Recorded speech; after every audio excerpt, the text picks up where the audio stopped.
Sehreen, welcome to the show. Thank you. I'm excited to be here. Yes, and with Sleuth, I want to know at the beginning, how did this start in the first place? It started like many startups do, which is personal experience. I have two kids, two girls. My younger one started missing some of her developmental milestones. I went to the doctor. The doctor said, you know what, don't worry about it. She's probably fine. And then we went to go see family. And, people who had been parents longer than I have were like, that's unusual. Like, that didn't happen with my kid, or that's unusual. That didn't happen with my kid. And I was like, it triggered me to actually listen to my intuition. And very long story short, she did end up needing specialists. I appealed to my pediatrician and said, listen, like, we need to do something about this. And when we started looking into the problem of what I was going through, I realized thousands of parents deal with what I am dealing with. Like, they're not getting answers when they need it. They're anxious. They need more information, and they turn to other parents. And there's power and real expertise in other parents. Okay, with that, I have to take a step back. A lot of people have ideas or problems or challenges, and then they find something on Google, and then, okay, they move on with their lives. But you decided to start a company with it. Why start a company? Why start a company? I'm curious. Because I hate myself. No, I'm joking. Because it's hard. It's really hard. It is really hard. I mean, I will never deny that. I think that people want to make meaning out of their pain. I think it's kind of a universal truth. And when I met my co-founder, Alex, and he was about to become a parent, so it was very meaningful to him what I was saying about how difficult it was to get good data on children's health and good guidance about what to do next. And we started talking to all these parents, and everyone talked to us. So many people wanted to talk to us. And then that translated to so many parents wanted to share their stories on our platform. And when you see that, like, people want to help people, you kind of go with it. I didn't actually really intend to start a VC-backed startup. I had worked for a couple, so I knew that it's hard. It's really, really, really hard. Like, yes, there's like a layer of glamour, but underneath that layer of glamour is just really a lot of blood, sweat, and tears. But I think what compelled me was that there was a huge need and we could do something about it. One of the things I'm curious about too, even with going the venture-backed route, and I talk with a lot of founders through Vitalize Venture Capital, and a lot of companies are not VC backable. A lot of companies would be phenomenal lifestyle businesses. You don't need to raise venture. You could have done debt or other ways of financing it potentially, and everyone's life situation is different. For you, did you always kind of see it as a VC backable company? You wanted to go that route? I'm just curious on your mindset around that too. Yeah, we had to. I mean, the way that we are is we're a SaaS company. We need an infusion of capital in order to grow our product that then has like a lot of efficiencies once it's built and tweaked. There are other children's health information platforms that don't need to be venture backed, and I think have worked really well. We were not in that category. With that too, then, how did you go about that in terms of who you want to bring on board? There's angel investors, there's VCs, there's a lot of different ways to go about this. For you, Sehreen, how did you go about it? I'm curious. So my co-founder and I met at a startup generator program called Antler. And you know how like things in life just happen when you're not really planning for them to happen? That was very much my participation in Antler. I had left my job in 2017. I was about to go back to work. I left in 2017 to take care of my daughter and set up her care. I was ready to go back. And then I had a couple of offers in hand, and then I saw this thing at Antler. And I was like, you know what? It's 2 months, 3 months. It's really low risk because I already wasn't salaried. So taking an additional 3 months was not a big deal. And it ended up being that people really believe in this idea. I was one of the very few parents, very few kind of mothers that were out in a startup tech ecosystem where people tended to be younger, tended to be male, and tended not to be parents. And when people started believing in this idea, it was like, oh, okay. Like, I guess I see something that other people are starting to believe as well. And so we got money from Antler and NewLab, and we were the first team to get, I think we were only 2 teams were funded by both entities. We were one of 2.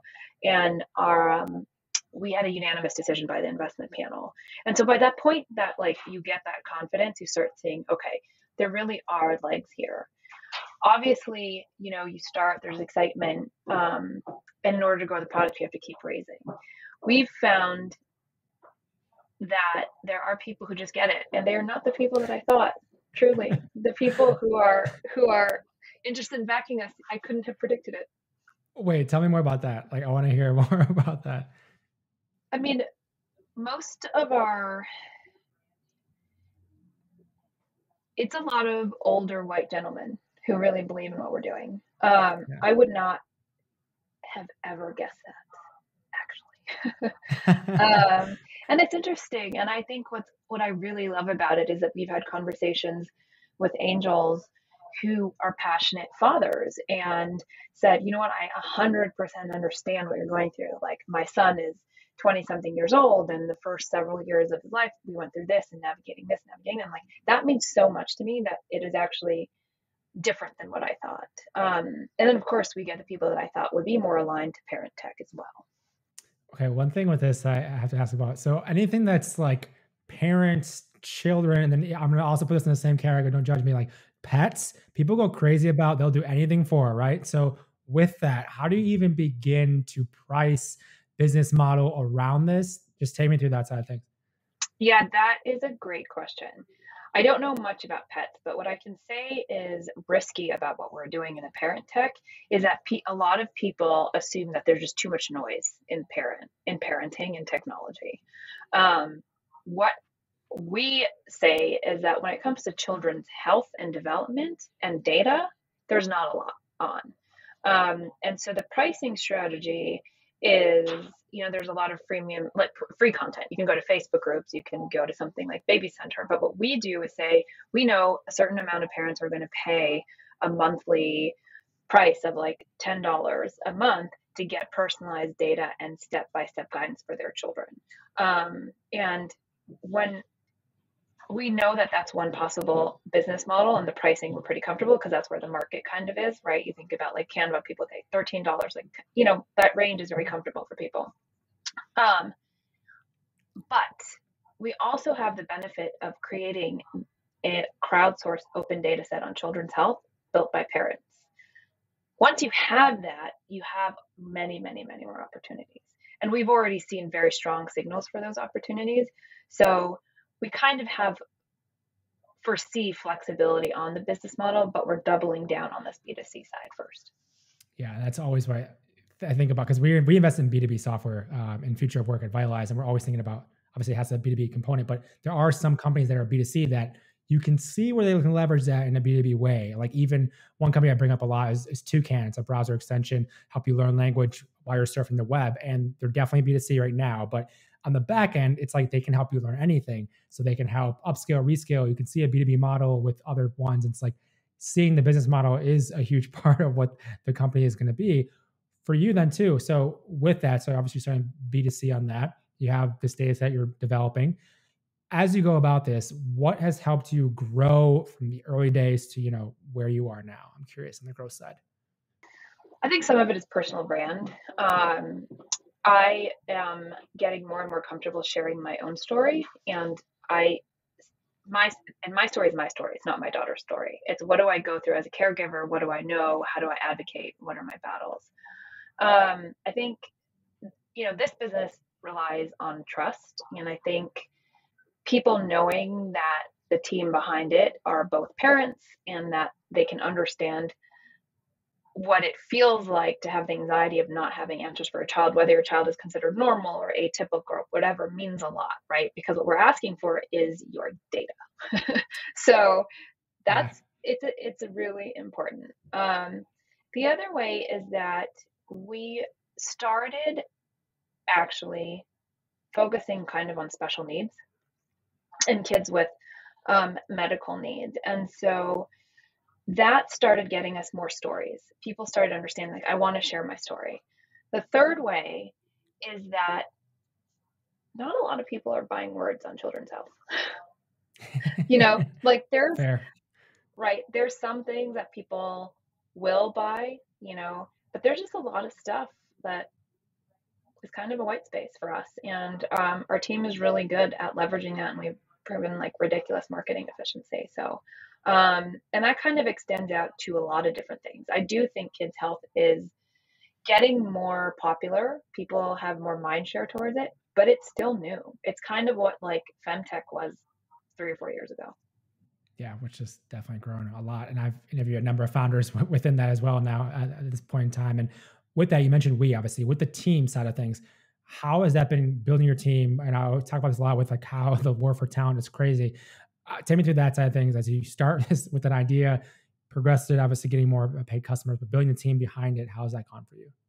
Yeah, I mean, between Alex and I, we covered two very different parts of the business, so that gives us a lot of efficiency. We have an engineering team that we work with that actually has a deep roster of talent from design engineering to some of the data side. And then we have worked mostly with freelancers after that. We're currently fundraising. After this fundraise, we will be bringing on full-time talent. I think the question about how do you recruit is always interesting. I think people are compelled towards values and founders.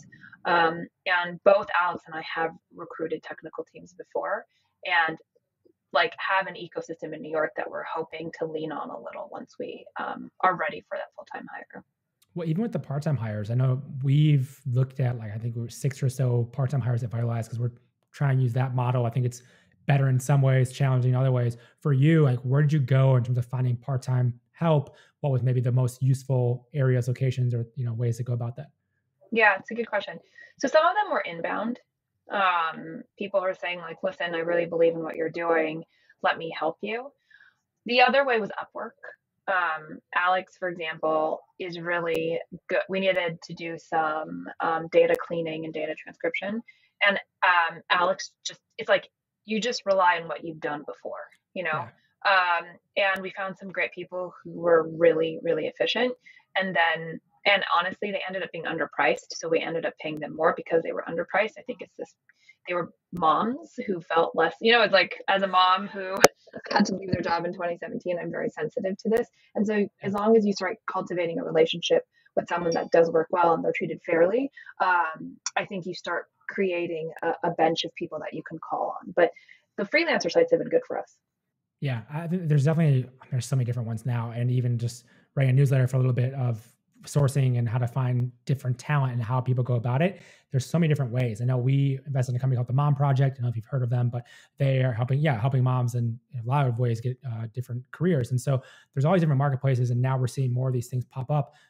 Palette is another company that just popped up relatively recently, and they have a kind of an interesting, different way of people finding jobs. And so there's so many platforms we're seeing now with that to hire talent because whether it be part-time, whether it be full-time, like you need to figure out how to do that to grow and scale your company, which is so challenging. With that too, you mentioned the fundraise coming up. As you're looking at building this team even more, you mentioned some of the things on the engineering side, but the product, building out the product as well. Like how has that side of things gone? How has this evolved in terms of the product itself as time's gone on? It's a really good question. You know, I think that some people will say you're trying to boil the ocean. One of the things that we stand by is that we know our customer really well. And so just as an example of why our product covers a lot of health areas is because one of the things that I think a lot of people don't consider is that conditions have relationships to each other, right? So if your child has a speech delay, your child maybe has a food aversion or whatever, right? There's relationships between these, and that being diagnosis specific is not the reality of how a parent lives.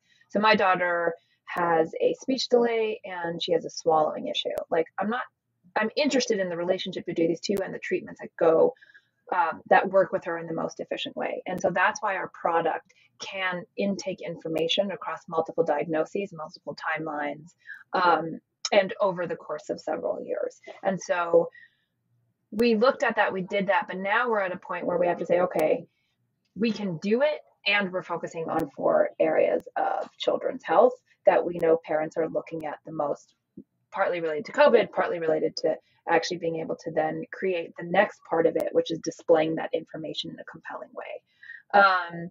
And when we first started, we collected information, but then when we started doing the data visualizations of that information, things got really exciting because we hadn't been able to if you go on a Facebook group and parents share information, because Facebook is very popular for parents to share information about their kids' health, you can't see a profile of that parent's child. You can't see it displayed in a way for you to really understand if that child is like your child enough for you to take advice from that parent. So we think a lot about the display of the information, the choice to be anonymous and what that means, how we actually position it with parents about what they can do with it. And so a lot of those same principles are there. I do think it's going to change a lot after this fundraise. Yeah, it's interesting you mentioned that, and I can't help but think of other companies, and if you're on Twitter at all, like, VCs and stuff, obviously giving advice from their experience, or other founders giving advice. But to the exact point you mentioned before, it's like, does that apply to me and my situation? Like, they have their lens or their context from 10 years ago, starting a company, running a company. Things change a lot really quickly, and so there's always that lens of like, the advice you get, who is the person, what was their situation, how's that fit into what you're doing. With that too, diving a little bit deeper, what is that experience like? I'm a parent, wants to use Sleuth the first time. Like, walk me through what that even looks like for me using that. Yeah.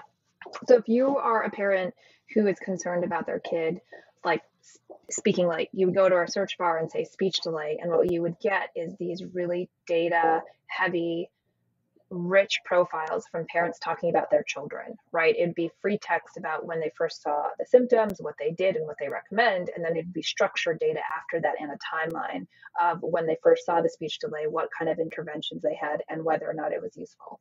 You could also tab over and start seeing recommended treatments and specialists from parents. And it's just a different way to display that information, right? So like one thing that is surprising is that occupational therapy is useful for kids with speech delays. And so you'll see people rate, occupational therapy and if they would recommend it or not.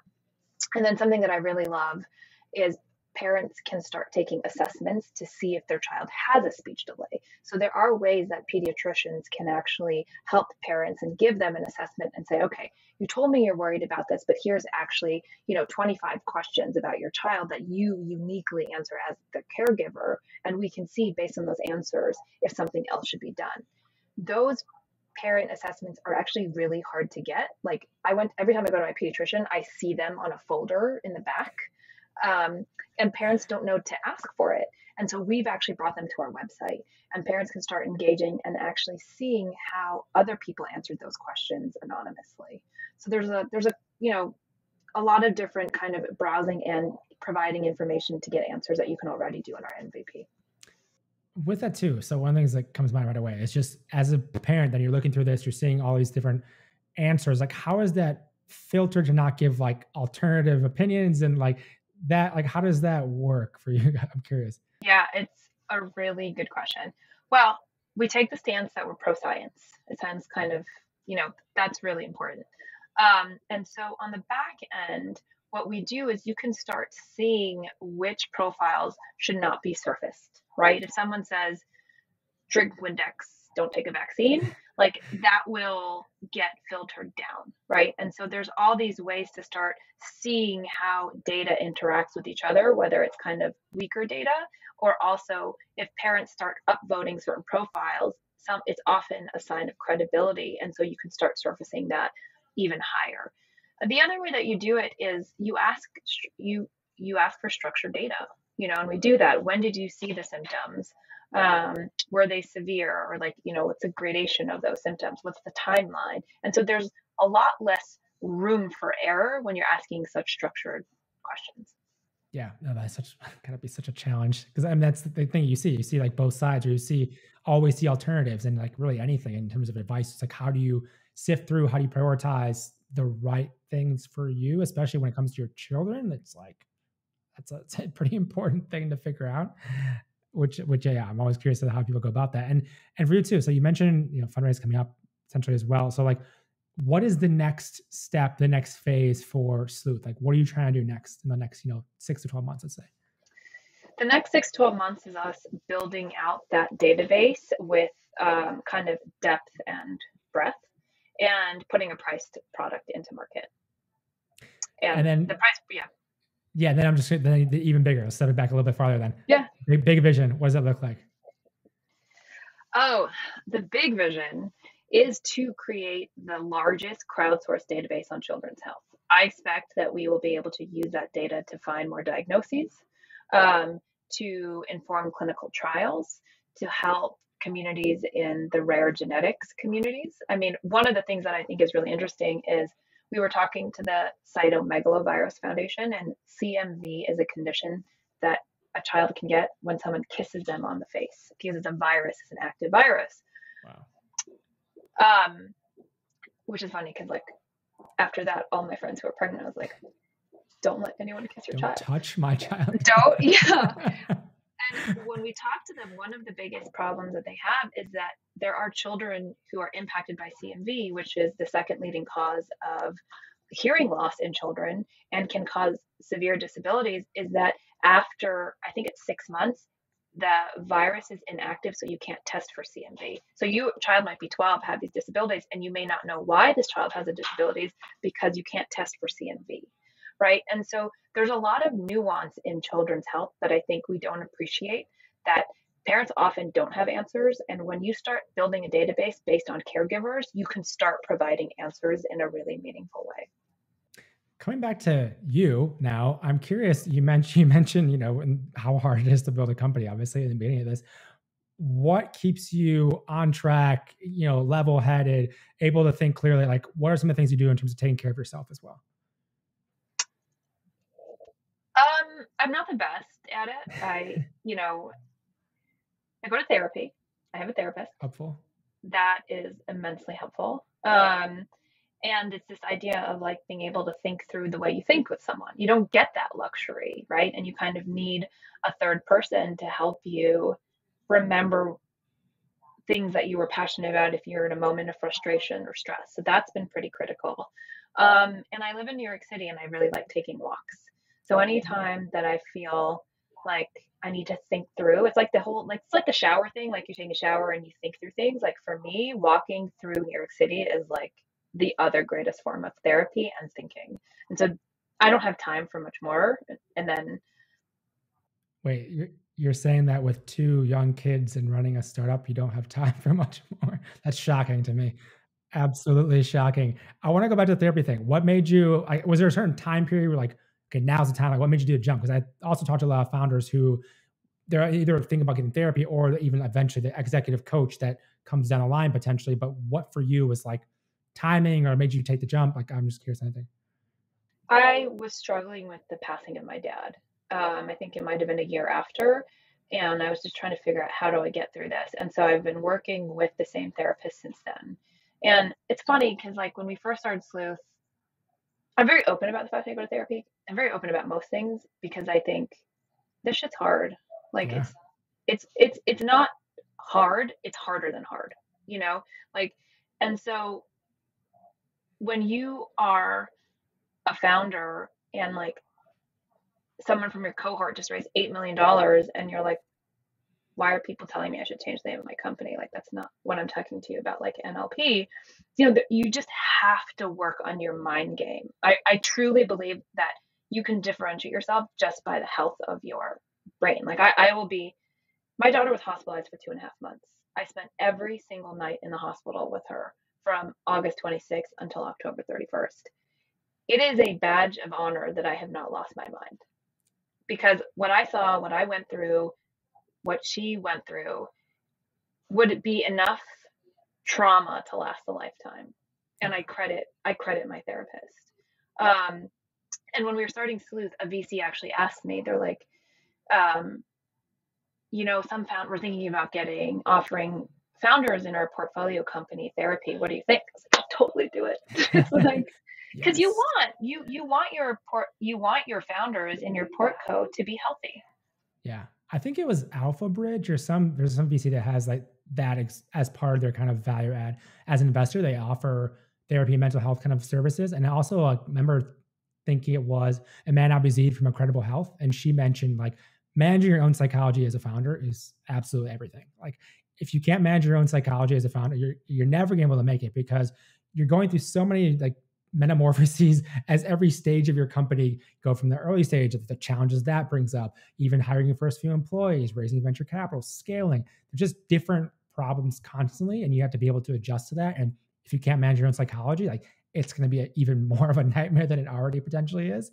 So I always thought of that whenever I talk to anyone. It's like she mentioned that, and she's been very successful. I think she's raised from like Andreessen Horowitz and like the best VCs, and her company's incredible, incredible health. It's incredible, but it's like you have to manage your own psychology. And I know we're almost out of time here, so I want to give people a chance to know where's the best place to find more about your company and talk with you or connect with you if they'd like to as well. Yeah, please find us on Instagram. I also post, it's at Hello Sleuth, and my Instagram is just my full name. And I've started to post more about what I'm going through as a parent and an advocate. And so I love feedback on my story. It's been kind of fun. So please reach out. I will be sure to link that up in the show notes as well, jessicagrind.com. Thank you so much for taking the time to come on the show today, Sehreen. Thank you for having me.